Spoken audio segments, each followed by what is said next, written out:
You just heard Angel Meat Part 2. I don't know where Part 1 is, but somewhere. That was Salt Rubbed Eyes by Seance. This is the Requiem Metal Podcast. I'm Mark. And I'm Jason. And yeah, the mystery of, if anyone knows where Part 1 is, you just listened to the demos recently and it didn't show up on any of the I didn't read the lyrics. Demos. I don't know if there's some type of news of lyrics. I've seen that before. It seems like that's something like that Panthymonium and other bands like kind of cleverly do, is like the sequels to non-sequels and things like that. As a kid, everything's got to be connected somehow, and sure. Kids are probably, I don't know how old they were, probably like, I would think in their mid-teens, late teens. When they did this? Yeah. Probably by the time they did Salt Rubbed Eyes, I'm sure they're in their mid 20s. to late 40s right now, I would think. Yeah. Maybe, who knows. So Seance is, we're back to Sweden. It's been a while. I don't remember the last time we went to Sweden. I know. We kind of purposely avoided Sweden for a while just because it almost became cliche that we were like the Swedish metal show there for a while. We burned through all the stuff we knew really well in Sweden, and then this has always been a band that, I mean, they're interconnected to a lot of pretty important bigger bands now, like, you know, Witchery was, and, you know, there's At the Gates, the Haunted connection. Yeah. I mean, the Haunted's not so, well, in our spectrum, isn't really so big anymore, and we can get into that a little bit. Yeah. They were big there for 3 or 4 records, like, I was legitimately kind of into stuff. them. Like they're Oh no, I think they're still like kind of big, but I don't pay any attention to the Haunted anymore. No, I don't really care. I think I cared about them for like 3 albums, and that was about it. I like Haunted, Made Me Do It, and One Kill Wonder was pretty the good, debut, the first one. I don't like the debut. Really? No, it's too... There's not enough going on. The screaminess. There's some songs in the middle. I don't like the vocals at all. Yeah. That was the problem. The hardcore kind of vocals and stuff. Well, so the last time we joined you, hopefully if you're a valued listener, we kind of finished out part 3 of Paradise Lost, and I thought it was worth mentioning that, you know, when we recorded that third part, we had no idea that there was a brand new Paradise Lost kind of on the horizon. And Mark and I have had an opportunity to actually hear Medusa. So for those of you that really enjoyed that Paradise Lost 3-parter, just kind of mentioning that Medusa is going to be very impressive. You can kind of check out the track that's floating around YouTube right now that sounds pretty typo negative-ish.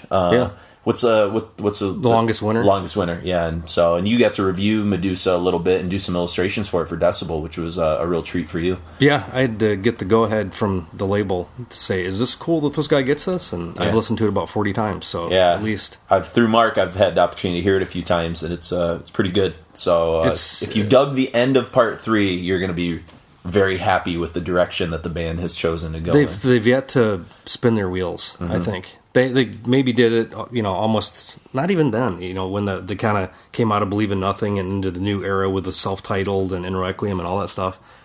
It always moved just a little bit, and this one's different in a great way. Yeah.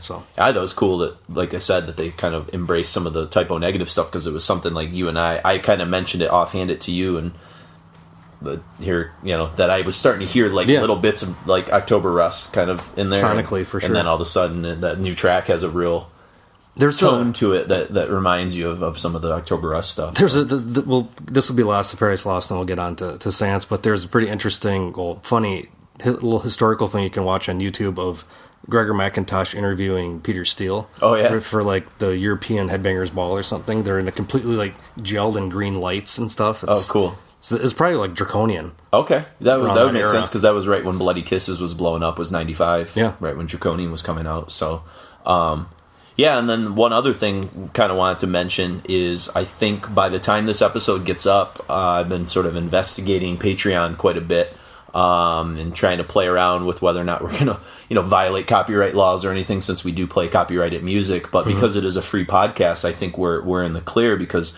it basically essentially just be kind of people that are, you know, donations and stuff like that, who are, you know, like what we do, but they're not really paying to buy the podcast or anything, you know. So just people. So look for that. I'll throw some links up on our Facebook page and on Twitter and things like that. And hopefully by the time this episode gets up, or, you know, forthcoming episodes, we'll have some Patreon stuff going. And we have some kind of cool ideas that I've taken from a podcast that I listened to called The Laps Fan, which actually I was telling Mark before off mic that they actually name dropped us a couple episodes back, which was cool, because apparently someone out there, a listener to our podcast, checked out Laps Fan because I had mentioned it was a cool podcast that I dug. So shout out to whoever that fan was. Let me know. Shoot us a tweet or a Facebook message and be like, hey, I was the guy that wrote the letter in, and kind of shout at you guys out. So we always appreciate any of that stuff. It makes it all worthwhile. Yeah, for sure. And we always appreciate getting letters and different things like that. But one of the things we're maybe thinking about doing is similar to what Laps Fan does, where maybe every 2 or 3 episodes we kind of pull like a Patreon's name out, and then you can kind of give us a few choices of some things you really want us to do, and which would be cool, because it might challenge us to like have to investigate some things that maybe we're less familiar with and have to, you know. It's always cool to check out stuff, as long as it's not like all like new hipster mall metal stuff, which I don't think people listening to our podcast are really going to do that to us. And if you want to get our opinion on it, you probably already know what it's going to be. I was going to say. So, I mean, if you want us to eviscerate something for like an hour, I guess we can do that. You know, I mean, we could probably entertain ourselves somehow with it. Don't say you want to hear Linkin Park or anything like that either, because that's just, I just don't care. Yeah, exactly. There's not much we have to say about it. So, but anyways, back to Sweden and Seance. Mark, this is a band that's kind of always, you're obviously a little bit more familiar with them than I have, even though I own all 3 of their records. I guess I didn't grow up with them as much. It was kind of something, they were more or less done by the time I got into Swedish metal. They were done in 93. 93, yeah, which, you and Chris were graduating from high school then. Yeah. I was a middle school kid at that point, so it was one of those bands that never stuck to me as much because they just weren't putting out new material by the time I got into stuff. Always kind of a second tier periphery kind of band. I mean, a lot of Black Mark stuff kind of seemed that way too, because it was, you had, I don't know, Black Mark had really bad distribution, but then for a while, I saw their stuff everywhere. Yeah. But that Black Mark is done, put together by Corthon's dad, Boss. What was his name? The name Fosberg. Yeah, Forsberg is his last name, and Borje, so it could be Bourge or Borje or something like that. But it's interesting about Black Mark. While we're on the subject, I have a quote here, a couple quotes that I was going to read from Daniel Ekeroth's Swedish death metal book, and it's a couple of quotes from, you're going to get into the band members here in a moment, from Patrick Jensen, the guitar player for Seance. And he said, "Hallelujah, I only sent our demo to Black Mark because I was such a huge Bathory fan. Boss turned up at a gig we did with Immolation Massacre and At the Gates in Uppsala, and he charmed us into signing like a used car salesman. Later we realized nothing worked on that label. Nothing. If we had signed with Nuclear Blast instead, things would probably have turned out very differently." And he also said in here, just there's no tour support. I don't think there was a lot of. It was just like, we can physically press your thing. Yeah, we've got a PR guy, but man, I never saw any of those Black Mark bands here in the U.S. I mean, even Edge of Sanity, which seemed to be one of the bigger bands on that label. I don't think they ever toured and things like that. So it was just purely it seemed like a European thing. And then obviously we got Black Mark stuff at our the record store. But I got service from them. But as far as seeing their stuff anywhere else, no way. Well, and then Jensen went on to say, too, he said Seance was formed, I'm sure you'll get into the origin stuff, but he says it was formed out of Total Death and Oh Christ in 1990, and this time we went for intense death metal full ahead. We spent a lot of money to make our demo professional, and since all of us worked in a sob factory, we could afford it. Luckily, many labels were interested. In the end, we chose between Nuclear Blast and Black Mark, or I guess we ended up on Black Mark since Boss called Nuclear Blast and said that we had already signed with them. Such a liar. Wow. So #sad. Yeah. So I don't know. I don't know about the business practices of Black Mark, but I mean, there seems to be a consistent narrative from the things I've read about them that they're maybe not the most trustworthy, and it's similar to Eric. That Digby kind of took advantage of people a little bit, even though he says he didn't.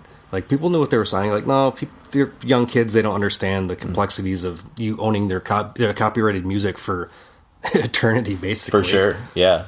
So, but they're kind of from an interesting. They're not from one of the major markets. Gothenburg and Stockholm seem to be kind of the two big scenes. Linköping, Sweden, which is not the. I looked through. I'm sure that there's probably more contemporary bands, but I was looking for more established bands that might have been their contemporaries. The biggest name band out of there now is Ghost. Oh, okay. Is from there. But so does that mean Repugnant came from there? Probably too. I think they were a Stockholm or band. Is it Repugnant became Ghost or some of those guys? I think they were a Stockholm band. Oh, were they? Okay. Yeah. Okay. But Dawn, Satanic Slaughter. Oh, Dawn's from there? Yeah. But those are kind of the bigger ones that kind of came out of that area, because I know Grave came from that weird peninsula or island or whatever. Isn't it? Shit. I think it's something. It's a U word, I think. But they were these more remote. I guess I don't know what kind of city this is, but I know there's a university in in Linköping. I'm not sure what the population's like. But it's funny how these different little spots in the country make a completely different sound. Yeah, it's almost like the Greek city-states in the ancient times, where they're isolated geographically, and so they kind of create their own weird, bizarre personalities. Yeah. Or they have just a sound to them that's kind of altogether unique. Yeah, you can't really, peg it down to one specific thing, but like some of the Seance stuff almost sounds like they got like a 3rd generation or 10th generation Slayer tape. Yeah, that had like degraded so much that it turned into something completely different. Or it's an interesting sound, because like that Angel Meat song that we open up with, it has that really like kind of curious introduction, which is so kick ass. And I remarked to Mark that it reminded me of like taking 2 like weird Carcass intros and like mixing them together. It sounds like Ruptured Imperiums mixed with like Corporal Jigsaw Quandary. Yeah, because like DJ's up there and mixing the Keno and like drum kit kind of thing going with like sort of the weird, bizarre, atmospheric, like kind of nothingness. It's almost 30 seconds of just double bass, and then you can hear those like screaming things being or pushed in, and then at the I think 28-second mark, the bass kicks in for another 25 seconds before the guitars even hit. Yeah, and that's the thing with Seance; they're very percussive. Like the drums, all the rhythm section is what's really more, I think, important than anything else as far as the propulsion to keep this thing going. The guitars are there, but even the guitars are really staccato, and there's like some Dark Tranquility isms, and especially on Salt Rubbed Eyes, a lot of Dark Tranquility isms. It's a much more melodic record than the one we're going to kind of turn to first, which is their debut, Forever. For Never. I knew I was going to do that. See, they make up words. For Never is not a word. The demo, Levitized Spirit. Yep. And then I don't think that's Reincarnage. And then there's something else that I don't think I wrote it down. But as young kids, you make up your own languages, I guess, or whatever. It sounds cool. So maybe they were a huge influence on Joss Whedon and his whole Buffy speak thing, where he would basically possibly, but turn nouns into verbs and do all kinds of weird lexicon stuff. I'm guessing no. Probably. But we'll go through the lineup a little bit. Oh, yeah. Mickey, or Mickey, it's been spelled a couple different ways. Flesh was his nickname. Peterson is on drums. He's been through them, basically all 3 records he's on there. And then he'll go on to Witchery, correct? Yes. Yeah. And to... Satanic Slaughter. Satanic Slaughter came before this as well. Well, supposedly. Did it? But they weren't. I think somebody... the main guy of that... I think they joined it at one point when they put out a record on Necropolis. I know who you're talking about. I can't remember what the main guy is. I just read his name in his book 10 minutes ago, and it's... Oh, okay. I totally forgot about it. But he started in, like, 85, which is probably just... Yeah, I remember hearing that they were, like, especially old. And then Tony Kampfner, Toxine. Toxine, yep. I know him from Witchery as well, on guitar. Johan Larsson, not the one that was in Flames. Okay. He's on vocals. Bino Carlson on bass, and Patrick Jensen on guitar, which... Patrick Jensen, basically, him and Tony wrote most of everything, including lyrics. Okay. For the first 2 records, and then the third one we'll talk about later, Awakening of the Gods, does not have Patrick Jensen on it at all. Oh, Jensen wasn't on that record? He was so busy with The Haunted and other things, I guess? I don't know the circumstances to it. The guy from Satanic Slaughter is Stefan Karlsson. Okay. So, or... 2 S's. Stefan Dark. It's Z instead of an S. Stefan Dark. So, pretty cool. But yeah, the thing I think that you're going to hear about For Never Laid to Rest that's so fascinating, you were kind of talking about the rhythmic kind of riff patterns, is this band kind of stuck out like a sore thumb in comparison to a lot of the Swedish bands of 91 era, because they were bathed in American death metal influence, especially the stuff going on in Florida. There's a lot of Deicide Legion in this record. I even pointed out that there's some of the kind of rhythmic, I don't want to call them hip-hop-isms, but the groove pockets that you hear on like even bounce, like 10 Commandments from like Malevolent Creation. Yeah, or like the Obituary, kind of like how people don't just mosh, but they almost pogo when they're, Yeah, like I was listening to Slaughter the Innocents from Malevolent Creation just to sort of compare, because I was like, am I going crazy? Am I hearing this right? Because the Deicide stuff's really obvious. Like that's the most obvious influence, especially the vocals on that first record that we're going to get into, because there's a lot of Glenn Benton kind of stuff going on with that too. Yeah.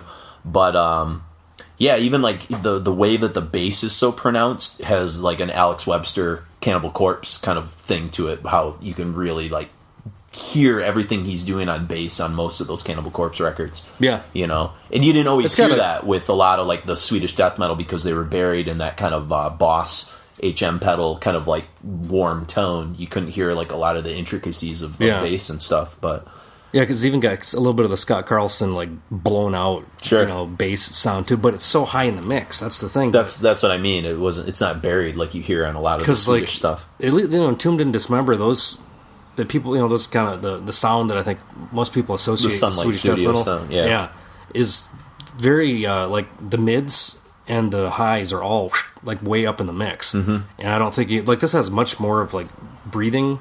Room to it, and that's where the groove pockets kind of come in. There's like these, there's lots of breaks airiness and stuff too, breakdowns, mosh pitch stuff. But just like the breaks where the drums go out and like the bass is still going, like I don't hear much of that in a lot of modern stuff anymore. Yeah, even though I was go back to Paradise Lost, listen to some of their older stuff where they have a bit of a break, and then Steve Edmonds is does his little bass thing. Sure, it's like it's almost like an old thrash punk kind of thing that and makes its way into this stuff a lot. And just so I can kind of close the door on this, but Ekeroth, the book, the Swedish death metal book, which by the way, if you don't have this book, it's pretty amazing, to have something this concentrated about something so specific, just Swedish death metal. But he says, like Liars in Wait, Seance didn't look very much to other Swedish bands for inspiration. Instead, they owe a lot to the Americans in Deicide. Everything, including the songs, the riffs, and the vocals, reeked of Deicide. But it didn't matter since their music was delivered with such precision. The riffs flow very well, and the drums hammer without mercy. Loads of tempo changes and breaks make the album interesting throughout, and the vocals are as beast-like as Glenn Benton's of Deicide were. I guess this was the album that gave previously unknown Brno Studio its niche within extreme metal. And I don't know a lot about what else came out of Brno Studios. I'd have to kind of cross-reference because I know the guy that, at least that recorded Salt Rub Dies, went on to be in Diabolique. He was just an engineer. I don't know who the producer was on the Diabolique stuff. I don't know, at that studio. I'm not sure if he was the guy or not. It just says it was in Malmo. So, is Malmo where Graves from? Is that what we're thinking of? Am I crazy? I don't know. Ypsilanti. Somebody's from Malmo, famous, and I'd have to look. Maybe it's Isn't that where Watane's from? Oh, is it? Okay, that's what it is. Yeah, I knew it. Kind of sounded familiar. I think. I'm not sure. But I need to get a Swedish map on my wall with pins where each band's from to. But I think that's what's so cool. Like if you're kind of burnt out, I know people used to tease us that we do so much Swedish metal, but this in a way like fits right in with like a lot of the American death metal stuff. So if you're a fan of that kind of music, but yet because it's foreign, it's like Vader's like another band that you hear like little bits and pieces of like, especially early Vader sprinkled throughout the first couple Seance records, and that's another band that like. They have a lot of American influence, but because they're Polish, like they kind of put their own unique spin on it, which the language barrier is always interesting with how they take themes and ideas and try to like turn the lyrics and like just don't know the language as well. So like the things they come up with is way more interesting than some kids from Florida talking about Satan. At least to me it was. Or just like, Cannibal Corpse, like brutal, whatever, violent lyrics and stuff like that. Sure.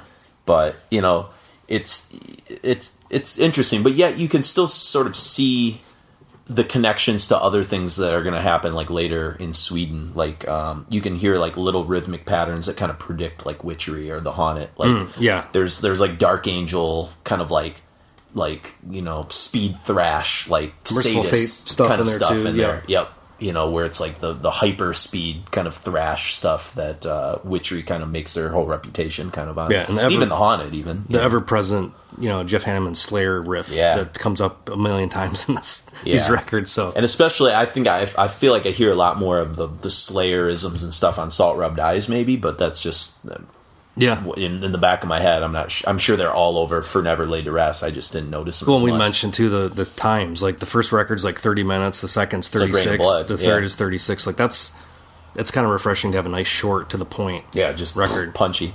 And there's also a cool pattern too, and you'll hear it in this next set. The first of the three instrumentals on each album, which is kind of a cool little pattern with like Winds of Gehenna and stuff. So. So what stands out to you like with these four songs that you kind of picked out for Never Laid to Rest? Who Will Not Be Dead has like that cool breakdown with the breathing and the stuff. gasping breath, like the Forsaken off the Entombed Crawl EP. Yeah, which I always thought was a cool. Like it's so intense they have to stop to. Yeah. So I mean, there's that the break, kind of the whole package of what we talked about as far as the breaks, and then that weird like the undulating bounce. the hooks and harmonies and stuff. It's a bizarre band because on first listen, it just sounds kind of like straight ahead, blistering fast death metal. Mm-hmm. But there's a lot of catchiness, a lot of well, you hear like that bass weird. breakdown a little bit near the end of Who Will Not Be Dead, and then even in Reincarnage, because like that to me is like the standout track. I feel like that's the song people talk about a lot. It's the one I think you remember in your head. Yeah, it's the earworms, that kind of builds into your brain a little bit. But Reincarnage just has, compositionally, it just doesn't sound like much else I've heard from death metal of this era. Even the American stuff, it doesn't really sound.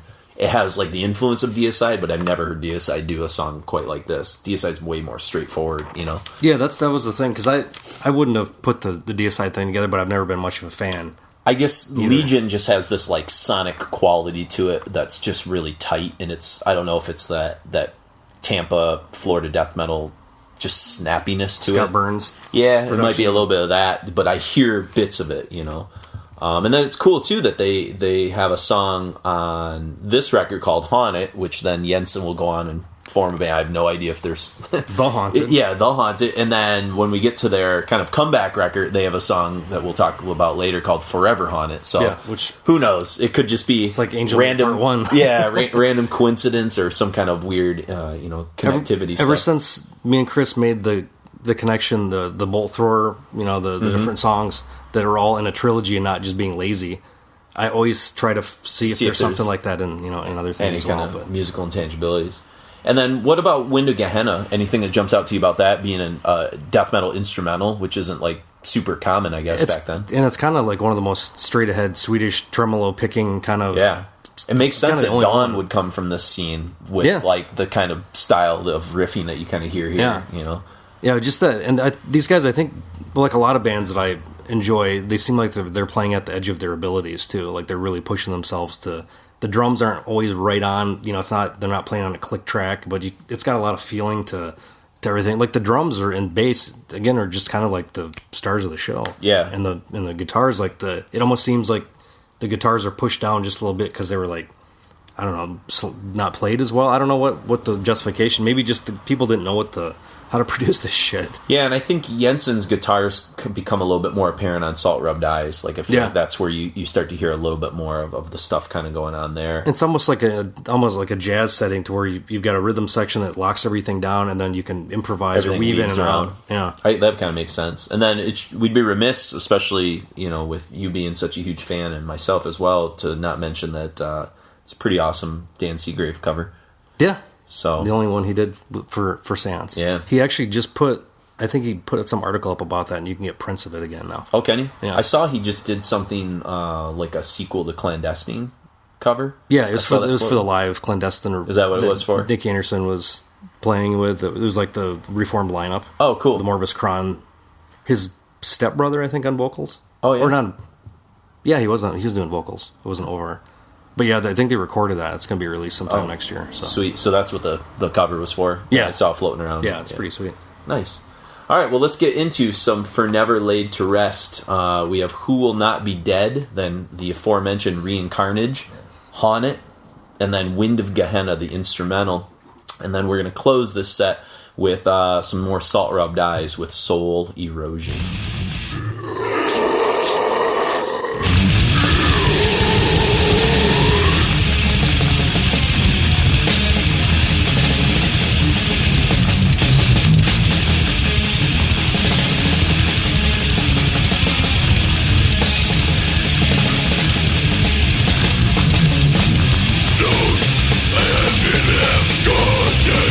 Fear of what's doing, no one has seen to you.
That was Soul Erosion, Winds of Gehenna, Haunted, Reincarnage, and we started with Who Will Not Be Dead. So now, Mark, we are making this transition from 1991 to 1993, and we kind of mentioned Salt Rubbed Eyes at the beginning of the show when we opened with Angel Meat Part 2.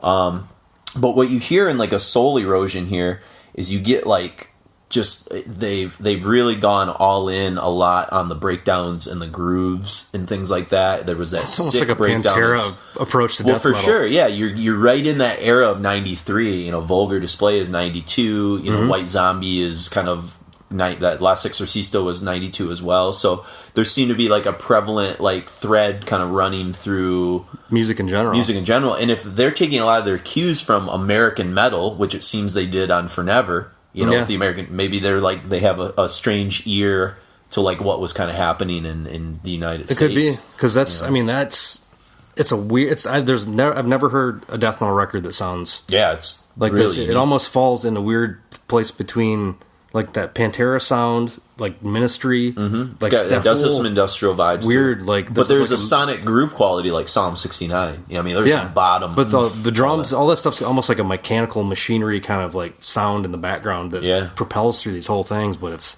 there's also kind of like a weird underlying like psychedelic's the wrong word, but like I mentioned, like Convulse and Zizma, that like weird Finnish. Where they almost use like major chords. Yeah, and it's a little kind of it's a little hippie-ish, you know, but yet it's still death metal, you know? Like old Zizma. Like death metal played through Big Muff instead of an HM2. Yeah. It's got like a death metal meets like Fu Manchu riffy kind of quality to it or something like that, or something like Serpentine about it. That's cool. And it's not, you know, obviously I think this was the era too in Sweden by 93 where we're talking about death and roll. You know, Wolverine Blues and Desultory is doing like some of that stuff. This is kind of like the opposite side of that, though. I was going to say, to me, this is like I could connect it a little bit more to like Wolverine Blues, but stuff like Desultory like went like too far to the point where it was kind of like bland and like boring. Whereas to me, Salt Rubbed Eyes has like it still has kind of teeth to it. You know, it's got like they're not losing as much of that aggression that maybe like say people might have complained about Wolverine Blues with or something. Yeah, I think the second record's actually better than Forever. I think just as far as just like a artistic statement, because it's more so interesting. Unique. It's more aggressive. It's immersive. You can't.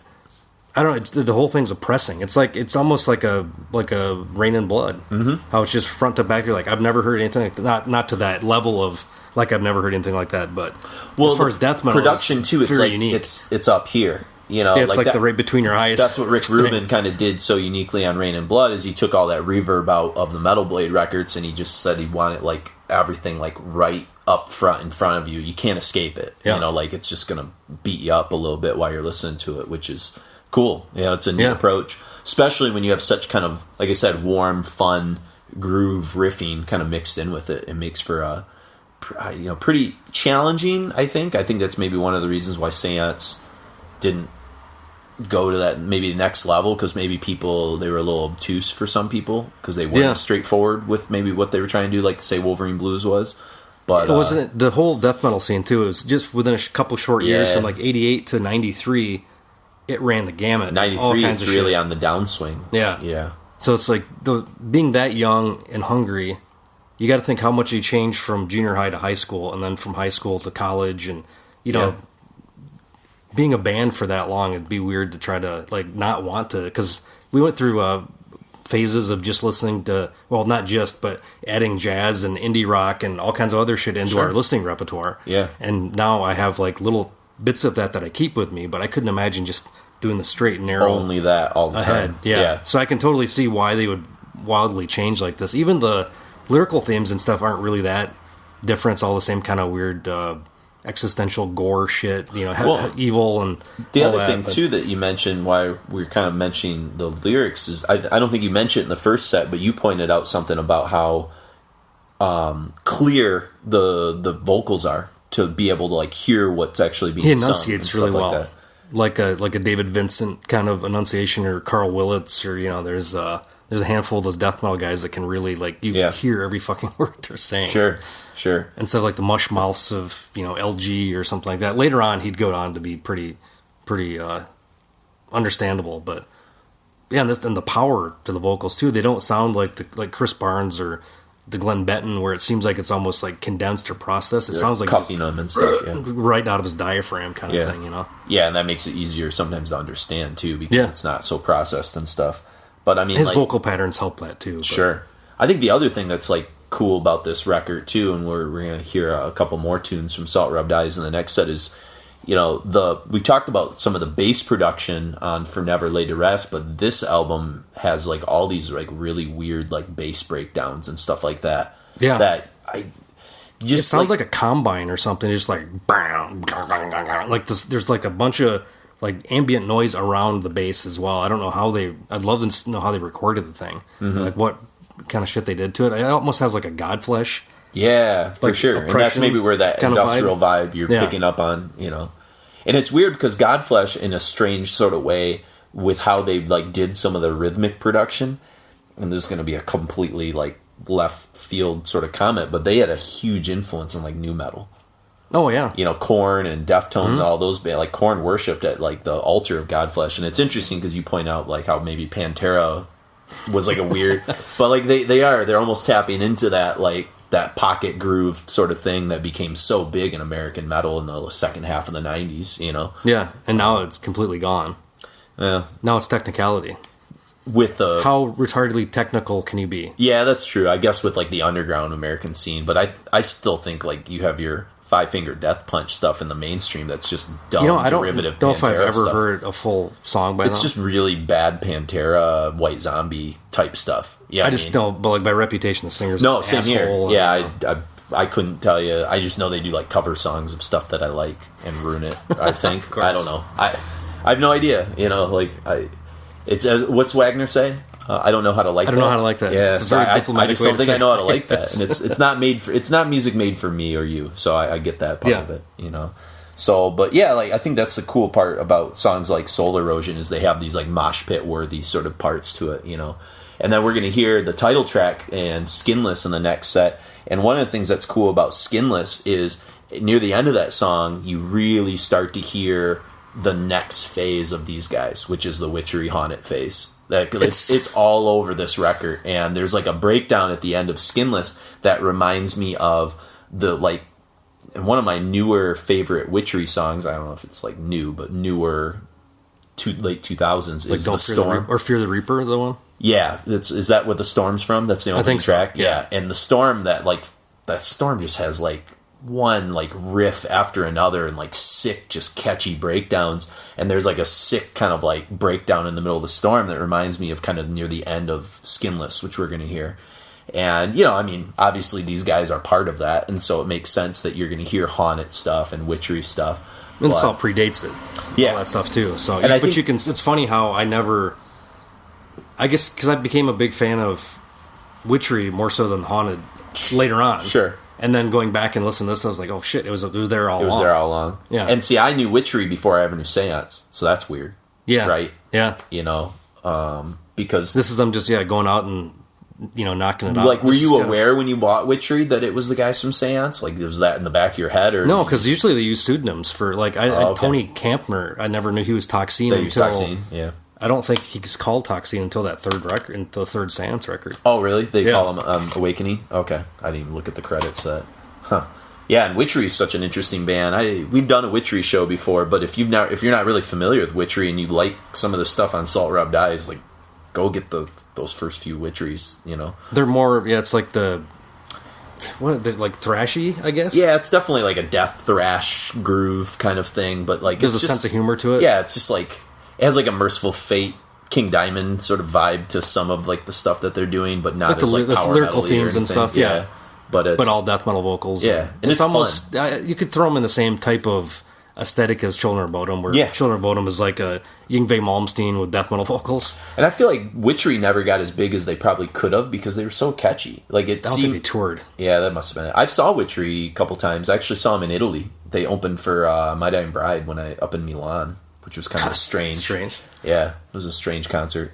So That'd be cool though. Yeah, it was fun. They were just. I mean, they're exactly what they sound like. They're perfect for live stuff. Yeah. It's just ripping, catchy, simple thrash riffs. Yeah, bar music or something. Yeah, exactly. And so you can kind of hear that throughout like this kind of record. It's kind of there all over the place. And so if that's your cup of tea, then for sure. And there's even some stuff, and I'll point out a little bit more because we're going to end actually the whole show with something from Salt Rubbed Eyes. But there's some cool parts that remind me of like the riff patterns of like Newer Testament and even like Dark Angel. Dark Angel, because until maybe 5 years ago I didn't really listen to much of Dark Angel, but now I think they're really fantastic. Awesome. Yeah, I think I wasn't ready to want to like it or something at that point, but just how like catches the same you at the kind of time, it's the same kind of everything's very like percussive. Like the guitars aren't the important part, it's like how driving everything else and is. Hoagland is obviously the he's engine amazing of that yeah. band, Yeah. So and you could kind of see a little bit of that with and it's not that technical, but it's fucking fast. Yes, the hyper speed, like Sadist does kind of some of the same stuff too, But anything about Salt Rubbed Eyes? I talked about Skinless a little bit. The title track jumps out to you. It's interesting how I made this kind of comparison last night that when I was writing notes and listening to this stuff again, how it's almost there's very super traditional song structures. First chorus, great. Like if this was a pop record, it'd be recorded the same way, where the drums, bass, rhythm section's kind of high in the mix, vocals are high, and then the guitars just kind of accent. Gotcha. It's like if you're some kind of like. Or like an old R&B record or something, like a Phil Spector record, but like death metal version. Death metal version. That's cool. I never thought of that, the death metal Phil Spector thing. So, okay, cool. Well, no tambourine, unfortunately. What's that? No tambourine. I know. You need like 6 more percussive things kind of happening. So that's what really got me about Godflesh and Pitch Shifter, is that fucking tambourine that kept instead of the hi, it's that. When I start pointing things out in my rock history class, when we listen to like Be My Baby and Then He Kissed Me and stuff like that from the Ronettes and the Crystals, like I point out these little things and like it's like earworms. It like the kids like can't escape it, and then they're like, I love these songs, and I've heard these songs a million times, but I never knew what to listen to. Yeah, I just always heard like the melody, stuff up front, Yep. And then when you start paying attention to all the like the weird percussive stuff, so you're like, okay, this is why Phil Spector's a freaking evil genius. A friend of ours, emphasis on the evil. he made me and my wife a playlist from where we're going up to the UP, which is about a 6-hour drive. That was just all of that kind of like 50s, 60s pop music. That's like all kinds of shit. But I commented to her and she had not. She was like, "What are you talking about? Like I don't listen to music for that kind of shit." It was like, whatever happened to the tambourine? Nobody uses the fucking tambourine anymore. Like it's so great in the 60s. And it adds such like a deep like. It was like it was as catchy to me or as like engaging to me as like how double bass is. The first time I heard that, I was like, "Fuck, that's great!" Like that's what I'm hooking on to. And you could tell tambourine. Like people like probably like Lombardo like appreciated that type of thing, because he almost puts the textures into his drums of like the little percussive emphases that he's the one that brought the like basically riding the bell of the ride cymbal really fast, and like so that's going double time. That he brought that into music, and then it became into as far as death metal and thrash, that kind of came over. But that's more like a subtle jazz. And I bet you Hoagland and him used to like bounce a lot of ideas off of each other percussive wise, because like Hoagland was like a drum tech, helped him. Yeah, he helped him with his double bass. Exactly. He's like, how do you do your double kicks like that? Yeah, because Hoagland could go way faster than him, and I think he's like Hoagland's probably 10 years younger than him too. I know. That's cool though. So so it's interesting the whole Dark Angel Slayer influences that we've sort of mentioned. So that's like seeping through the music somehow in this. Yeah. So cool. Well, let's get to some more Salt Rubbed Eyes, and then we'll close with some Awakening of the Gods, which is the last comeback record, which we'll talk a little bit more about in our final talk set. So we've got the title track, Salt Rubbed Eyes, then Skinless, and then a trio of songs from Awakening of the Gods, They, Invocation, and Forever Haunted.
life-focused ideals and ideologies have been determined on the battlefield of the earth. I was sacrificed. I was sacrificed. I was sacrificed. I was sacrificed.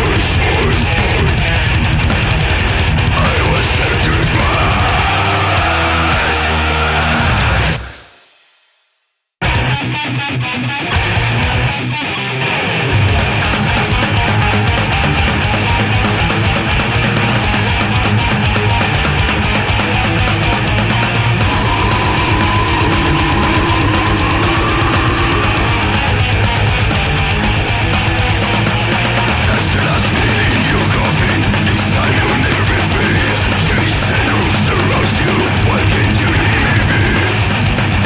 Reading the deepest grave.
That was Forever Haunted, Invocation, and They from Awakening of the Gods. And then we started things off with Skinless and Salt Rubbed Eyes from the Salt Rubbed Eyes record. And what's interesting about this Awakening of the Gods record, Mark, is this is a band that essentially disappeared for 15, 16 years. 16 years. And then just kind of picked up the thread. I mean, they never, on paper, from what I've read, ever broke up. They just kind of stayed technically active. If you want to use, like, Metal Archives as, like, the basis for this, too. But I think even Ekaroth even mentioned in his book that they were technically still active. It took a hiatus. Yeah. But it's funny to see, because some of the guys were active in the scene still up to a certain point. But But the vocalist had not, I don't think he did anything since. After Seance, he didn't. I didn't see anything else in my research. Some of the guys were in Diabolique, and then people in Witchery, Haunted. Yeah, the new shit. I don't know if I have the other guy's name. Is it? The guy that replaced Jensen? Yeah. On guitar? He was a live Witchery guitar player, too. Oh, is that weird? Okay. Yeah. So, and it's weird, because is Jensen still with Witchery? Or not? Okay. I think it's weird that all those guys came back from Witchery, but not him. I'm not sure who's maybe left. He had Haunted obligations or something like that, and he couldn't. I mean, that's probably the bigger moneymaker for him. I'm so you sure. got to kind of, if you want to be a career musician, you got to kind of go where the people dictate you go. But I'm not sure. I just got a promo. Well, it's a couple months ago. The newest Witchery. Mm-hmm. I'm not sure who's in the band, to be honest, anymore. Huh. I don't know if it's the same drummer is still in the band, if Mickey's still playing with them or not. I have no idea. Because I know for a while it was Axelrod from Opeth. Yeah, from Opeth, yeah. So, yeah, it might just be Jensen, because Toxins hasn't been on the last couple. Yeah, he's been gone records. for a while. New guy's not that great. But I'd say for being that long away, it's a pretty impressive. I kind of pointed out it's like a mix of For Never Laid to Rest and Salt Rubbed Eyes. Kind of like it takes little elements of both. Yeah, but it's not necessarily as like groovy as Salt Rubbed Eyes is, and it's not as American death metal as For Never Laid to Rest. So it's kind of just its own. And it's not like the production is kind of like square in the middle between those two. They don't like the bass and drums and everything are up in the mix, but it definitely has more of a modern, production style to it. But it's the same thing with like, guys from, Andy Whale hadn't played in a band forever, and then he's back with Memoriam and they're doing festivals. And even Unanimated, we were talking, came out the same time. Unanimated's comeback record was like 2008, 2009. It was great. And that was fantastic, really good. That, I think, they came out so similar, and I hadn't been as big of a Seance guy. I was much more of a big Unanimated fan, so I was pretty pumped, and I think I spent a lot longer with that record than I did, say, Awakening of the Gods, but it's still a fun record. I think I was excited because at that point, 2009 was kind of a glut of just the same old crap. And to have like a band kind of from my era. I was gonna say it's like a kind of a cool. It was a nostalgia thing, retro for nostalgia sure. thing. But it's my least favorite of the three records. Yeah, but there's still some interesting stuff on it. So they use a great song. Yeah, like Forever Haunted like has a cool Dark Tranquility like gallery kind of riff kind of going on for it. I didn't take notes on Invocation. I can't remember much about that song. That was one that kind of tickled you. I have, on my description, it just says Slayer with an exclamation point. Slayer, yeah. Of course, it's all there, So, I mean, that's the thing. There's nothing really, like I said, reinventing about Awakening of the Gods because it's not really advancing the Salt Rubbed Eye thing. It's more taking, like I said, elements of both. But one of the songs we didn't play was an instrumental called Revel in Death, and I kind of point out that it was cool to hear, like, flamenco guitar and some just different things that were... it reminded me of And the World Returned from Terminal Spirit Disease, where it had like an orchestral kind of sort of feel. It totally had that mid-90s instrumental vibe, which is I'd kind of miss. Yeah. And they also did the Flight of the Wicked, which is their Flight of the Bumblebee type thing. Sounds like it's played on a bass. Yeah. I don't know.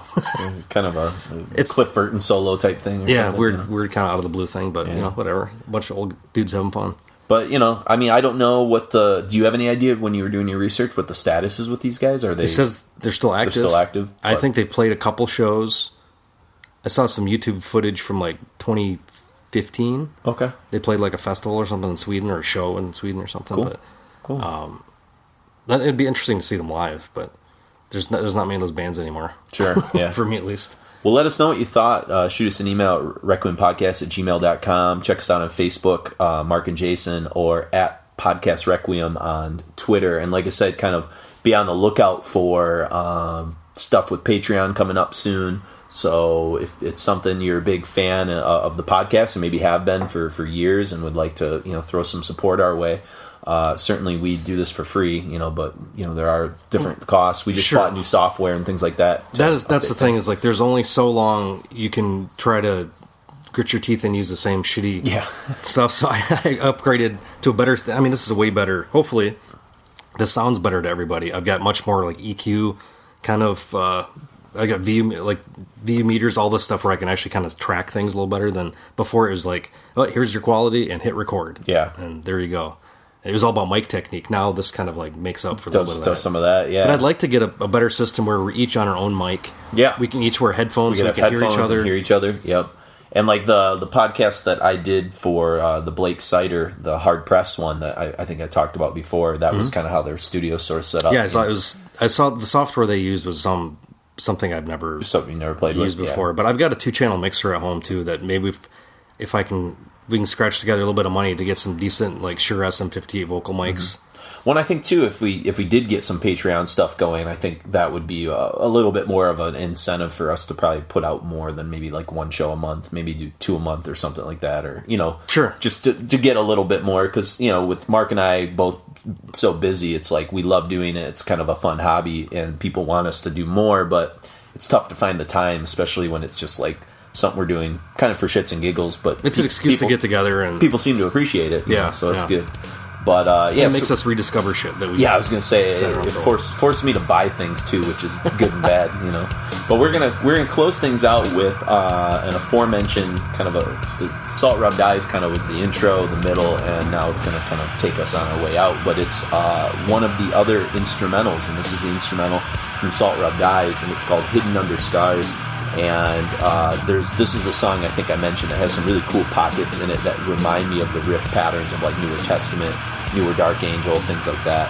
And so hopefully you'll kind of dig that. But let us know what you thought about Seance. Let us know what you think if you're interested in the stuff, like I said, with Patreon, hopefully that we get going on by the time this episode uploads. And enjoy Hidden Under Scars from Salt Rub Dies. So for Requiem Metal Podcast, I'm Jason. And I'm Mark.